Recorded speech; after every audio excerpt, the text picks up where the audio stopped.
La leucémie lymphoïde chronique, comme Caroline vous l'a dit, est le plus souvent,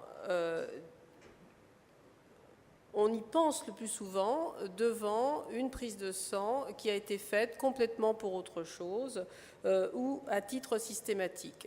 Sur cette prise de sang, on remarque qu'il y a trop de lymphocytes par rapport au nombre qui est normalement admis. Donc si ce nombre augmenté de lymphocytes est confirmé, il faut alors faire un examen qui est un examen sanguin qui se fait sur un tube qui s'envoie au laboratoire, mais le laboratoire qui fait cet examen doit être un laboratoire qui est un peu spécialisé dans ce domaine et qui va faire ce qu'on appelle un immunophénotypage. Cet examen qui se fait donc sur un tube de sang est le seul examen. Il existe à la palpation des ganglions au niveau du cou, au niveau des aisselles. On pourra vous demander d'emblée de faire un examen radiologique pour voir s'il y a aussi des ganglions à l'intérieur du corps. Et d'autre part, tous les médecins, quand ils voient un patient pour la première fois, aiment bien faire au moins un bilan général pour voir s'il n'y a pas d'autres problèmes médicaux qu'il faudrait connaître. Alors, en ce qui concerne la maladie de Waldenström, elle est également très souvent découverte de façon fortuite, plutôt par un examen qui est un examen qui se prescrit encore très souvent, qui est la vitesse de sédimentation, qui est simplement, je sais que Véronique a une diapositive là-dessus, la façon de faire sédimenter les cellules dans un tube. C'est un examen très ancien, mais qui apporte encore beaucoup de renseignements.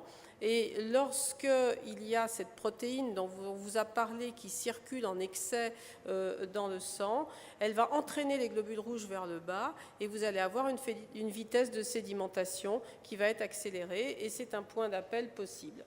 D'autre part, elle peut aussi être diagnostiquée lorsqu'on découvre des anomalies au niveau de la numération formule sanguine qui sont plus rarement que dans la LLC une augmentation des lymphocytes, qui peuvent être au contraire une diminution des autres globules.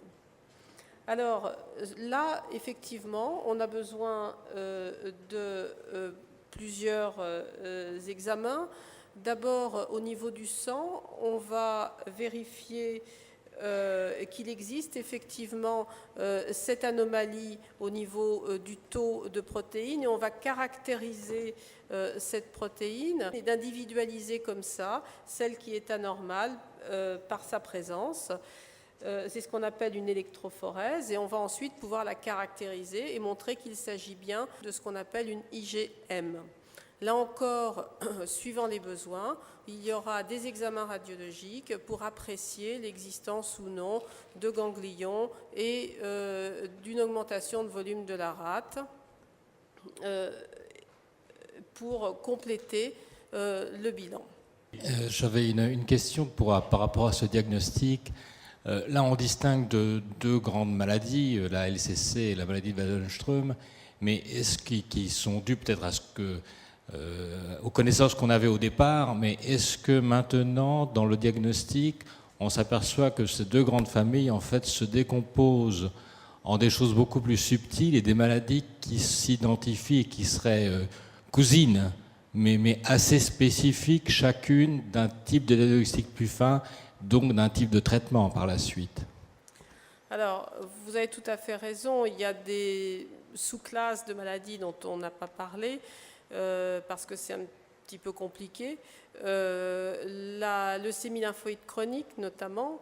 Alors ces maladies sont cousines de toute façon puisqu'elles touchent à l'origine la même cellule, qui est la même famille de cellules, je dirais aussi, qui est le lymphocyte B, parce qu'il y a aussi plein de sortes de lymphocytes B, mais là on ne va pas rentrer dans les détails. Mais c'est en tout cas la même famille de maladies.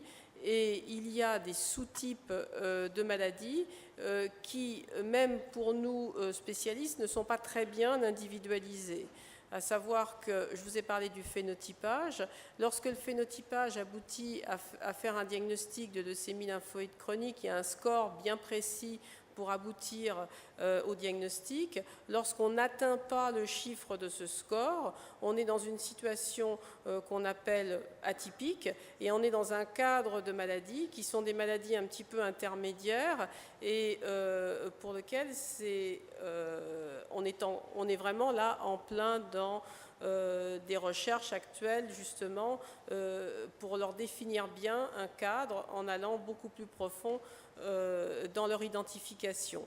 Ceci dit, actuellement, ça ne justifie pas de traitement très différents parce que nos connaissances actuelles sur les mécanismes d'action des médicaments et sur les traitements ne permettent pas de cibler de façon aussi précise.